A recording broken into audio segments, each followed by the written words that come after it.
اعوذ باللہ من الشیطان الرجیم بسم اللہ الرحمن الرحیم السلام علیکم ورحمۃ اللہ وبرکاتہ۔ رمضان قریب ہے، آج 24 رجب ہو گئی، 25 رجب ہو گئی ماشاءاللہ۔ تو گن کر ہمارے پاس 35 دن یا 34 دن ہے، یہ تو مہینے پر منحصر ہے نا۔ تو تیاریاں شروع کی رمضان کی۔ رمضان اللہ رب کریم نے ہم پر فرض کیا۔ اللہ رب کریم نے ارشاد فرمایا، یا ایھا الذین آمنوا کتب علیکم الصیام کما کتب علی الذین من قبلکم لعلکم تتقون۔ اے ایمان والو، تم پر روزے فرض کر دیے گئے اسی طرح جس طرح تم سے پہلی امتوں پر فرض کیے گئے تھے۔ مقصد ان روزوں سے یہ ہے کہ تمہیں تقوی حاصل ہو سکے، تقوی حاصل ہو سکے۔ تو روزے کا مقصد کیا ہے؟ تقوی کا حصول، یعنی اتنا تقوی حاصل کر لینا کہ راؤنڈ دا ایئر ہمیں کافی ہو۔ جیسے سیزن ہوتا ہے نا، ہر کام کے کچھ سیزن ہوتے ہیں نا، اب وہ سیزنل کاموں کے سیزن میں اتنی کمائی کرنا ہوتی ہے کہ جب باقی سال مٹھا مٹھا کام چلے تو گزارا ہوتا رہے۔ ایم آئی رائٹ؟ اسی طرح پلان کیا جاتا ہے نا۔ اور اگر کوئی اس عرصے میں کما نہیں سکتا تو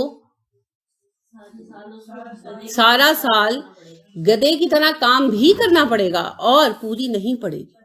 وہ یاد کریں، وہ ایک چونٹی اور گرگٹ نہیں جھینگر کی کہانی ہم پڑھا کرتے کہ جھینگر ساری سردیاں گانے گاتا رہا اور چونٹی ساری سردیاں کھانا جمع کرتی رہی۔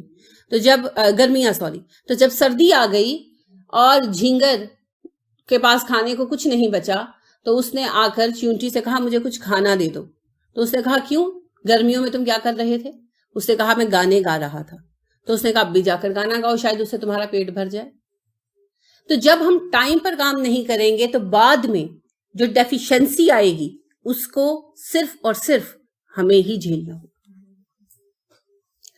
تو زندگی میں روزمرہ کے کاموں میں ہمیں ملوث ہونا پڑتا ہے کہ نہیں؟ ہونا پڑتا ہے نا۔ کھانا پکانا ہے، میں یہ نہیں کہہ سکتی میں دین سے بہت پیار کرتی ہوں تو بھئی میں نے تو کھانا نہیں پکانا، میرا ٹائم ویسٹ ہوتا ہے، اللہ کی یاد سے غافل ہو جاتی ہوں۔ بھئی میں نے بچہ نہیں پالنا، میں نے پارٹی میں نہیں جانا، میں نے بھائی کے بچے کی شادی اٹینڈ نہیں کرنی۔ کر سکتے ہیں؟ نہیں کر سکتے۔ ہمیں سب کچھ کرنا ہے، دوسروں کے دکھوں میں بھی شریک ہونا ہے، غموں میں بھی شریک ہونا ہے، اور خوشیاں بھی ان کے ساتھ بانٹنی ہے، اپنی بھی ان کی بھی۔ ہمیں اپنے گھر والوں کی خدمت بھی کرنی ہے، اپنے بچوں کی پرورش بھی کرنی ہے۔ اگر ہمارے پاس کوئی ہنر ہے، کوئی علم ہے تو اس کے ساتھ اپنے ملک، اپنے قوم کو، اپنے لوگوں کو نفع بھی دینا ہے، کیونکہ خیرکم من ینفع الناس، تم میں سب سے اچھا وہ ہے جو لوگوں کے لیے نفع بخشے۔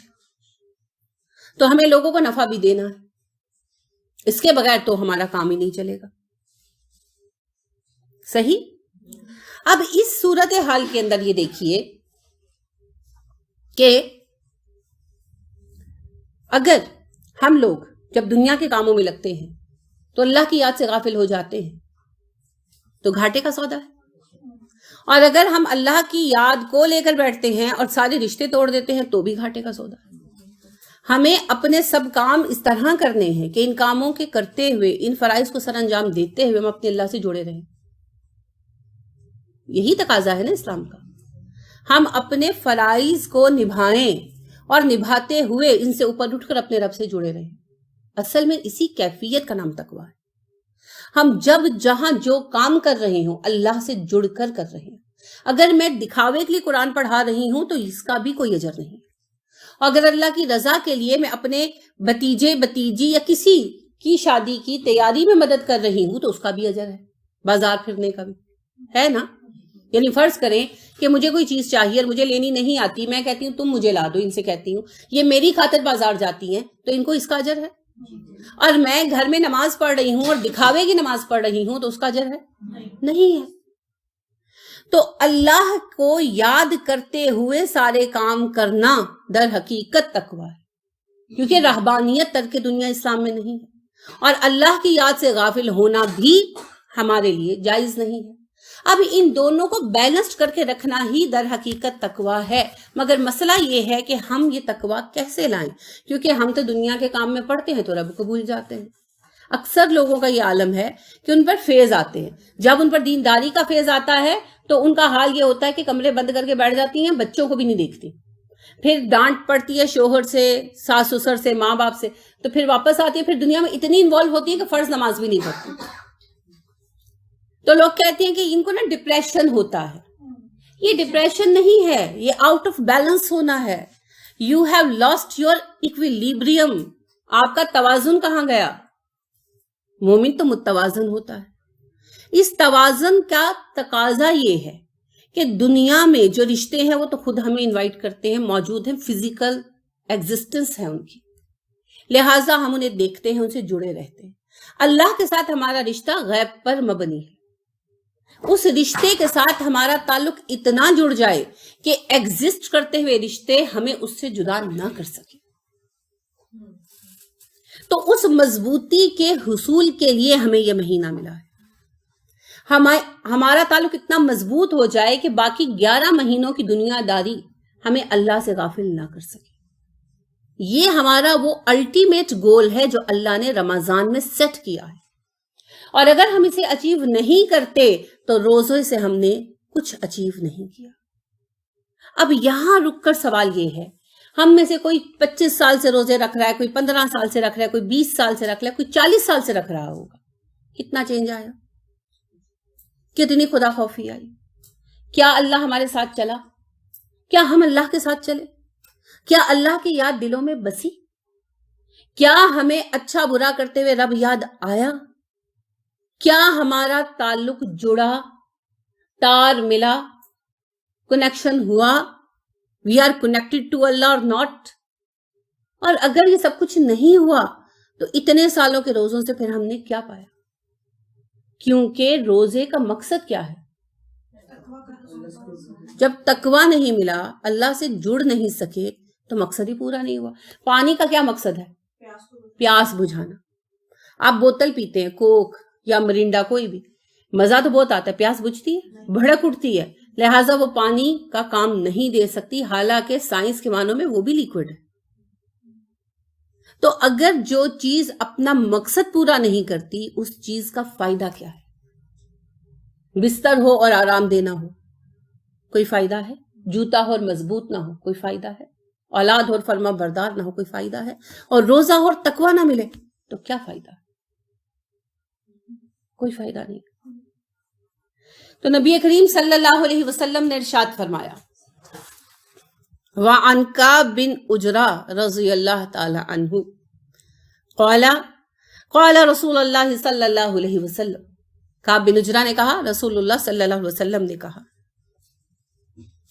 احضروا المنبر, ممبر کے قریب آؤ. فحضرنا, ہم قریب ہوئے.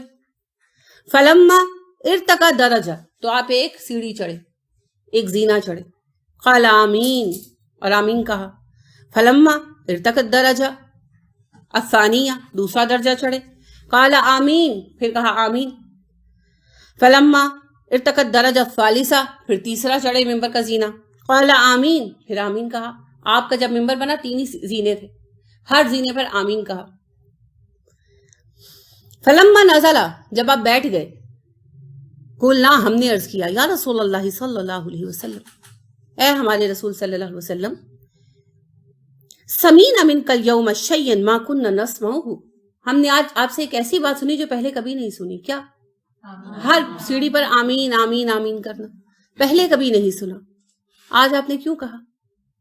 قال, آپ نے فرمایا, ان جبریل ارزلی, جبریل میرے سامنے آ گئے. جب میں سیڑھیاں چڑھنے لگا, جبریل میرے سامنے نمودار ہوئے. فقالا, کہا, بعد من ادرک رمضان فلم یغفر لہ. ٹھیک ہے, لفظ سمجھ آئے ہیں؟ میں ایک ایک لفظ پڑھتی ہوں. بعودہ, کیا مطلب ہے بعود کا؟ ابھی آپ نے پڑھا نا, بودلی عاد, بودلی ثمود, بودلی کون سی تیسری قوم تھی؟ مدین. بودلی اصحاب مدین, دوری ہے, لعنت ہے. تفصیل سے پڑھا نا بود کا کیا مطلب ہے, دور کر دینا, دفع کر دینا, ہٹا دینا. وہی لفظ یہاں پر آیا ہے, باؤدا دوری ہے، دور کر دیا جائے، ہٹا دیا جائے، یعنی کہ لعنت ہے. من اس کے لیے جو ادرکا پائے، ادراک سے ہے، پائے رمضانہ رمضان کو، فلم پھر نہ یغفر بخشش ہو لہو اس کے لیے تباہی ہے، دوری ہے، لعنت ہے جو ماہ رمضان پائے اور پھر اس کی مغفرت نہ ہو. کون کہہ رہا ہے؟ آمین کس نے کہا؟ نبی کریم صلی اللہ علیہ وسلم. جبرائیل پیغام لا رہے ہیں اور نبی صلی اللہ علیہ وسلم آمین فرما رہے ہیں. قبول کس نے کرنا ہے؟ اللہ نے. اس لعنت سے کون بچائے گا؟ یہ حاکم کی روایت ہے، اس میں دو باتیں اور ہیں لیکن میرا موضوع صرف رمضان ہے آج. یہ حاکم کی روایت ہے اور اسی کو ابن حبان نے بھی روایت کیا. ابن حبان کے مجموعہ میں اس کا نمبر 907 ہے اور وہاں پر لفظ میں اتنا فرق ہے حدیث میں، فَأَبْعَدَهُ اللَّهُ، اللہ دور کر دے اس کو، من ادرک رمضان فلم یغفر لہ. یہ باقی ساری روایت وہی ہے، صرف باؤدا کی بجائے فَأَبْعَدَهُ اللَّهُ کا لفظ آیا، معنی وہی ہے. اللہ اس پر لعنت کرے، اس پر اللہ کی لعنت ہو، اللہ کی طرف سے دفع کر دیا جائے جو رمضان پائے اور پھر اپنی مغفرت نہ کروا سکے. اور نبی صلی اللہ علیہ وسلم نے کہا آمین. اب دیکھیے، سوچیے، غور کیجیے، رمضان رحمتوں کا مہینہ، کوئی شبے کی بات نہیں ہے. اور اگر رمضان کو ضائع کر دیا جائے تو اللہ کی غضبناکی کا یہ عالم. اللہ نے مہریں لگوا دی نا. اللہ کا پیغام تھا، لے کر آنے والے جبریل، اور پیغام ریسیو کر کے اس کی قبولیت کے لیے دعا مانگنے والے محمد صلی اللہ علیہ وسلم. باقی کون بچا؟ اب تو یہ پیغام سیلڈ ہو چکا ہے. امام ناصر الدین البانی نے اسے صحیح حسن قرار دیا، یعنی یہ حدیث بالکل صحیح ہے اور اس کی سند کا درجہ حسن کا ہے، یعنی اعلیٰ قسم کی صحیح ہے. اب ایسی روایت کو ہم کس طرح نظر انداز کر سکتے ہیں رمضان سے پہلے؟ اگر ایک شخص رمضان کو ضائع کرتا ہے تو اس کے لیے لعنت قرار دے دی گئی. اب ہمارے پاس صرف دو راستے ہیں، یا ہم رمضان سے فائدہ اٹھائیں اور جنت پائیں، اور یا ہم رمضان کو ضائع کریں اور اللہ کی لعنت کے مستحق بن جائیں. ڈیسیژن ول بی آرز. اللہ نے کوئی ڈنڈے نہیں اٹھائے ہوئے. اب ہمیں سوچنا ہے ہمیں کیا کرنا ہے. کیسے رمضان ضائع ہوتا ہے بتائیں؟ 1 by 1. اچھا، ایک طریقہ یاد رکھیں، ہمیشہ ایک ایک کر کے بات کیا کریں. آپ بتائیے پہلے. سو کر، اور کھانوں پر، شاباش، اور ٹی وی دیکھ کر، اور بالکل، اور جی، اور بازاروں میں، اور افطار پارٹیاں. اور دیکھیں، آپ سب کے اپنے اپنے ایکسپیرینسز ہیں نا، یہ سب ریزنز ہیں. سب سے پہلے نیند. جی نیند نہیں پوری ہوتی. سارا سال سوتے رہتے ہو، ایک مہینہ جاگ لو، کیا فرق پڑتا ہے؟ نبی اکرم صلی اللہ علیہ وسلم کتنا سوتے تھے، اور پھر امتحانوں میں کتنا جاگتے ہیں نا، اور کہتے ہیں کہ چند دن کے امتحان ہے پھر تو سونا ہی ہے. تو رمضان بھی تو 30 دن کا ہی ہے، پھر سونا ہی ہے. عید کی چھٹیوں میں نیند پوری کر لینا. اور ویسے بھی ہم غیر ضروری طور پر سونے کے عادی ہیں، ورنہ نیند پوری ہو جاتی ہے. پھر اس کے بعد دوسرا اہم مسئلہ، کھانے کھلانے، پکانے، بنانے اور دعوتیں اٹینڈ کرنا، افطاریاں، افطار پارٹیاں. اور پھر کہنا جن میں ثواب ہے. ثواب تو ہے آدھی کھجور پر بھی روزہ کھلوانے کا. تو ایک دوسرے کو ضرور افطاریاں بھیجیں. یعنی میں الحمدللہ اللہ نے جب سے شعور دیا، میں اپنے سب اعزاء کو افطاری کے لیے چیزیں بھیجتی ہوں رمضان سے پہلے. افطاری میں کیا چیز ضروری ہوتی ہے؟ کھجوریں، دودھ، جامع شیریں، یا پھر یہ جو ہے دودھ سوڈے کے لیے 7 اپ ہے نا. تو میں اس طرح کے پیک بنا کر بھیج دیتی ہوں. اور الحمدللہ یہ اتنی پکی روٹین ہے کہ جو میرے اعزاء ہیں ان کو پتا ہوتا ہے، اور وہ نہیں منگواتے، ان کو پتا ہوتا ہے ادھر سے آ جانے، تو وہ ڈیفینیٹلی افطاری میں استعمال ہوتے، لازمن ہوتے ہیں نا. کھجور تو کھانی ہے، دودھ تو پینا ہی ہے کسی نہ کسی شکل میں، تو وہ لازمن افطاری میں استعمال ہوتے ہیں. لہٰذا آپ دیکھیں روزہ کھلتا کس سے ہے؟ یا کھجور سے یا دودھ سوڈے سے. تو اسی کا بناتے ہیں نا، تو الحمدللہ جتنے دن وہ چلتا ہے اتنے دن کا اجر ضرور ملتا ہے مجھے، ایک بات، اور دوسرا میرا کوئی ٹائم ضائع نہیں ہوتا۔ لہٰذا آپ ایک دوسرے کو رمضان سے پہلے کچھ نہ کچھ گفٹ کریں، کھجوریں دیں، جو بھی دینا ہے دیں، اور ان کو پیسے بے شک دیں کہ بھئی آپ اپنی افطاری کے لیے ارینج کریں، جس طرح بھی کرنا ہے۔ اور اگر آپ رمضان میں بھی کچھ کرنا چاہتے ہیں، بنایا ہے یا پکایا ہے، پیک کریں اور بھجوا دیں۔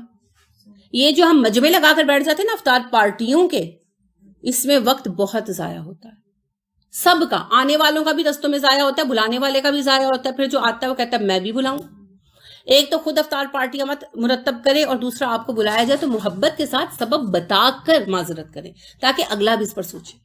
سارا سال 11 مہینے ملنے ملانے کے لیے ہیں، رمضان میں سکون کرو۔ نبی اکرم صلی اللہ علیہ وسلم نے کہا عید پر دعوتیں کیا کرو، عید تو کھانے کھلانے کا دن ہے، تو عید پر کرے نا دعوتیں، وائے ان رمضان؟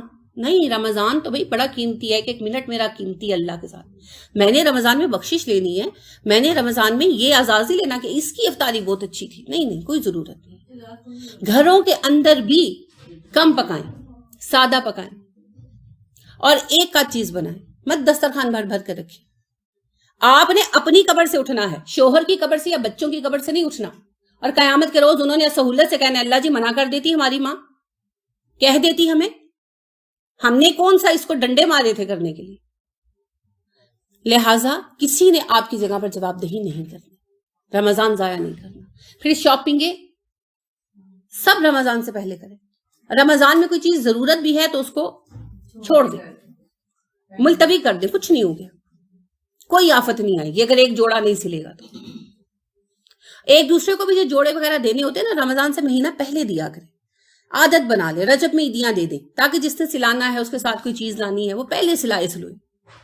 ایک تو بھئی اس وقت دیں گے تو پہنے گا کون، عید پر سلے گا نہیں، اور دوسرا پھر جوڑوں کا چکر ایسا چلتا ہے کہ رمضان ضائع ہو جاتا ہے۔ تیسرا ہیلتھ ایشوز کی وجہ سے بہت سارے لوگوں کا رمضان ضائع ہوتا ہے، ہیلتھ چیک نہیں کرتے، اور اس کی وجہ سے جب روزہ رکھتے ہیں کسی کا بی پی ہائی ہونے لگ جاتا ہے، کسی کو کمزوری لاحق ہونے لگ جاتی ہے، کسی کا دل گھبرانے لگ جاتا ہے۔ رمضان سے پہلے شعبان میں روزے رکھیں تاکہ ایک تو آپ کی طبیعت یوز ٹو ہو، تقویٰ بڑھے، دوسرا اگر آپ کو کوئی پریشانی آنی ہے تو آپ کو ابھی پتہ لگے۔ بی پی بڑھتا ہے ڈاکٹر کے پاس جائیں، دل گھبراتا ہے ڈاکٹر کے پاس جائیں، جو مسئلہ پیش آتا ہے، تاکہ رمضان کا دن ضائع نہ ہو۔ ایک رمضان کے دن کا کیا نعم البدل ہے، کوئی نہیں ہے، ٹھیک ہے۔ پھر ٹی وی، ویسے تو ٹی وی ہے ہی شیطان، لیکن رمضان میں تو خدا کے لیے بند کر دیں اس کو۔ سب سے بڑا ظلم ایک روزہ دار اپنے ساتھ یہ کرتا ہے کہ روزہ لگا کے ٹی وی لگا کے بیٹھ جاتا ہے۔ کیا کر رہے ہو؟ روزہ لگ رہا ہے، ٹائم گزار رہا ہوں۔ سو جاؤ اللہ کے بندو، سو جاؤ، اس سے تو یہ بہتر ہے۔ کم از کم ایک ایک لمحے میں اتنے گناہ تو نہ کرو۔ نبی کریم صلی اللہ علیہ وسلم نے کہا جس کا روزہ اسے فحش کاموں اور لغو باتوں سے نہیں روکتا، اس کے بھوکے پیاسے رہنے کی اللہ کو کوئی حاجت نہیں ہے۔ تو منہ نہیں باندھنا، روزہ برائی سے بچنا ہے۔ پھر روزہ رکھنا، نماز نہ پڑھنا۔ اچھا، رمضان میں تو اللہ کہتے ہیں تہجد ارلی رات میں پڑھ لو تاکہ کسی کی مس نہ ہو، تہجد بھی لازم کر دی، اور ہم فرض نہیں پڑھتے۔ لہٰذا رمضان میں نمازوں کا ضیاع روزے کو ضائع کر دیتا ہے، اس کی افادیت نہیں نہ رہتی۔ آپ سالن بنا کر رکھ دیں اور روٹی نہ دیں یا چاول نہ دیں تو بھوک مٹے گی؟ نہیں مٹے گی۔ بالکل اسی طرح روزہ رکھیں اور نماز ساتھ نہ لائیں۔ نماز ایسی ضروری ہے جیسے روٹی ضروری ہے۔ ٹھیک ہے، نماز کے بغیر روزہ ہو جاتا ہے، لیکن اس کا اجر اور اس کی اصلیت بہت ختم اور کم ہو جاتی ہے، وہ ویسی ہو ہی نہیں سکتی جیسی ہونی چاہیے۔ تو یہ ہمیں سوچنا ہوگا، جیسے نمک کے بغیر ہانڈی کا سواد نہیں نہ نکل سکتا، نماز کے بغیر روزے کا فائدہ نہیں مل سکتا۔ تو سب سے پہلی بات آج جو ہمیں سمجھنی ہے وہ یہ ہے کہ جو رمضان ضائع کر دے اس کے لیے کیا کہا نبی صلی اللہ علیہ وسلم نے؟ جبرائیل نے کہا فَأَبْعَدَهُ اللَّهُ، اور نبی صلی اللہ علیہ وسلم نے کہا آمین۔ تو ہمیں اس لعنت سے بچنا ہے اور بچنے کے لیے اپنا پورا زور لگانا ہے۔ تو اس میں سب سے پہلی چیز ہے کہ رمضان ضائع نہ ہو، اپنے آپ کو شیڈیول کریں۔ ہم اب جو یہ اسمال لیکچرز رکھیں گے اسی پر رکھیں گے۔ پہلا، رمضان کو ضائع ہونے سے کیسے بچائیں، دوسرا، رمضان کو زیادہ سے زیادہ مفید کیسے بنائیں۔ ہم دو چیزوں کو ساتھ لے کر چلیں۔ تو اس پہ سب سے پہلے درخواست یہ ہے